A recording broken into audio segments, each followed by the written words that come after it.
Meantime, we are following developments in Paramount's pursuit of Warner Brothers Discovery. We want to bring on Rich Greenfield right now, partner and co-founder of LightShed Partners.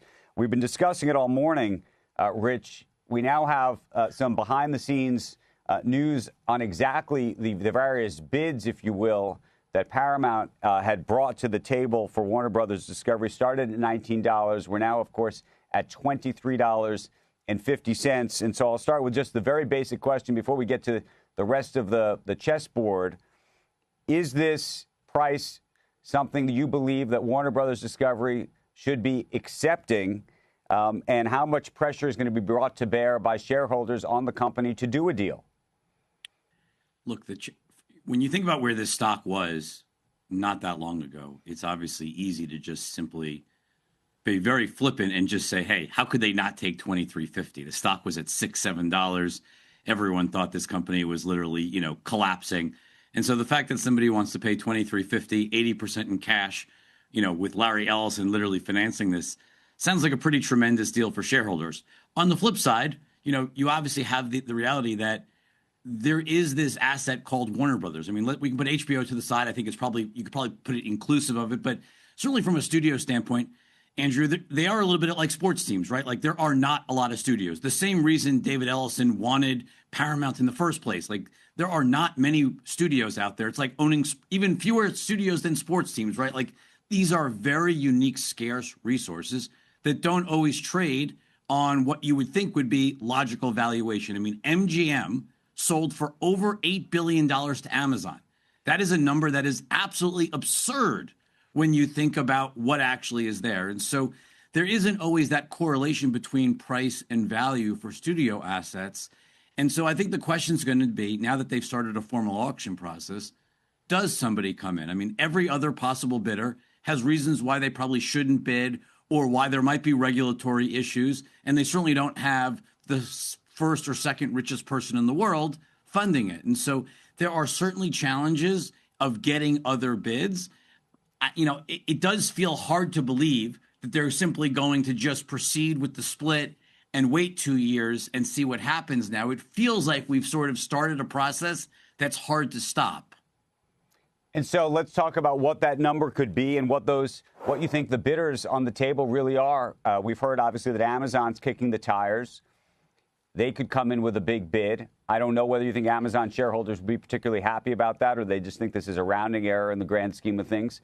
Comcast, parent company of this network, a lot of speculation that regulators, and particularly this administration, would not look fondly upon such a deal. And then this idea that Netflix, even though they say they're not interested, maybe they are interested. I don't know. Speak to it, please. You've done this a lot, or you've seen a lot of M&A in your career, Andrew. If this thing was going to get done at $26 or $27, it feels like you would have just invited Paramount in for negotiations privately, and you would have banged it out, and you would have gone from the $23.50 up to $26 or $27, and this would have been done.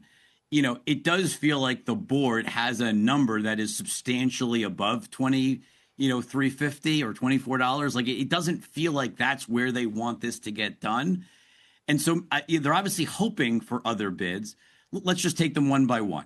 Amazon, it makes tremendous sense. They like the theatrical business. They like the home entertainment business. They have Amazon channels. They have struggled to do entertainment programming. But the FTC is obviously not their friend. The FTC was fighting them on MGM. This would feel like an even harder FTC push. So I think the regulatory side makes Amazon very difficult. But I do think there is lots of strategic logic. Comcast. It is the smart. We've been saying Comcast should do this since 2020 when Jeff Shell and Jason Kilar were at the respective companies. The challenge is, from the standpoint of, I think, as you've said, Comcast stock is not exactly on its highs. It's been struggling. It's struggling to figure out how it becomes a growth stock. To go out and put more money into content, more money into whether it's studios or cable networks, I think is tough. And the regulatory side, I mean, President Trump is not a friend. There is no easy path for regulatory approval. If they're just buying studio and streaming, it actually could be easier. And if I was Brian, I would certainly be bidding. I think if I'm Brian Roberts, I am bidding because I think the risk of being sort of last person standing on Peacock is not a good position to be in.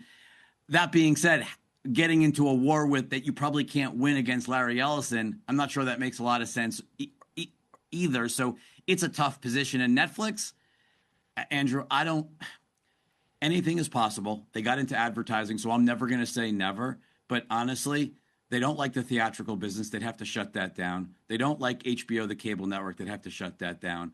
They don't like licensing to third parties. They'd have to shut all of that down. So to buy an asset and shut almost the entire company down is a very, very strange move. So, Rich, just final question then. Putting aside what the board of Warner Brothers would like, I'm sure they'd like $30+ a share if they could get it. What is the price at which shareholders of either an Amazon or a Comcast say, we love this, and what's the price they say, we can't stomach this? Look, if Paramount can pay $23.50, there's no doubt in my mind that Comcast, there's far greater synergy when you think about the theme parks, and there hasn't been the same level of bloodletting at NBC Universal that there's been at Paramount over the years, or even at Warner Brothers. So I think if $23.50 can get done at Paramount, there's no doubt in my mind, forget about regulatory, there is no doubt that both Amazon and Comcast could pay substantially more and make the math work. It's just a matter of, do they really believe they can regulatory-wise get it done? As Shia LaBeouf asks Josh Brolin in Wall Street 2, what's your number? I mean, I feel like this is going to get done. My guess is somebody else comes out of the woodwork and this thing gets done probably closer to $30 a share. Okay. Even though that doesn't make any mathematical sense, my guess is it probably does.